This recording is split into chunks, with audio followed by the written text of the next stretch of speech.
మంత్రి SC ST మైనార్టీల వికలాంగుల మంత్రి అన్న లక్ష్మణన్న గారికి, సత్తుపల్లి ఎమ్మెల్యే అక్క గారికి, మరి మాజీ ఎమ్మెల్యే మోహనన్న గారికి, సతీష్ అన్న గారికి, మరి బలమైన ఉద్యమాన్ని నిర్మించి ఈ రాష్ట్రంలో ఎంఆర్పిఎస్ అంటే ముఖ్యమంత్రులే భయపడే విధంగా ఉద్యమాలలో పాల్గొన్నటువంటి అన్న పాపన్న గారికి, మరి అదేవిధంగా డాక్టర్ గారికి, రాధాకృష్ణ గారికి, మరి జన్ను కనకరాజన్న ఇప్పుడు జరుపుతున్న సభల్లో సభాధ్యక్షత వహించమంటే గడగడలాడించేటువంటి నాయకుడు అన్న జన్ను కనకరాజన్న గారికి, సంగీతం రాయలింగమన్న గారికి, వేదిక మీద ఉన్న పెద్దలందరికీ, మరి వేదిక ముందున్నటువంటి అక్క చెల్లెళ్ళకి, అన్నదమ్ములకి, కాంగ్రెస్ పార్టీ నాయకులకు, దళిత నాయకులందరికీ కూడా సామాజిక ఉద్యమ నమస్కారాలు తెలియజేస్తా ఉన్నాను.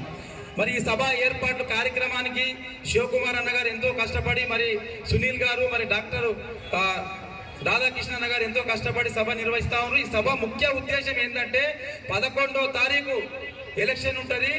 ఆ ఎలక్షన్లో కాంగ్రెస్ పార్టీ చేయి గుర్తుంటుంది. ఆ చేయి గుర్తు మీద మీరందరూ ఓట్లేసి భారీ మెజార్టీతో నవీన్ యాదవ్ని గెలిపించాలని చెప్పి ఈ సమావేశం సభ ఇక్కడ. మరి గెలిపిద్దామా వద్దా నవీన్ యాదవ్ని? గెలిపిద్దామన్న వాళ్ళందరూ చేతులు పైకి లేపండి. గెలిపిద్దామన్న వాళ్ళు జై కాంగ్రెస్, జై కాంగ్రెస్, చేతి గుర్తుకే, చేతి గుర్తుకే, జై భీమ్, జై మాది. థ్యాంక్ యూ ఇటుకరాజన్న. అదేవిధంగా పెద్దలు సంగీతపు రాజలింగన్న గారు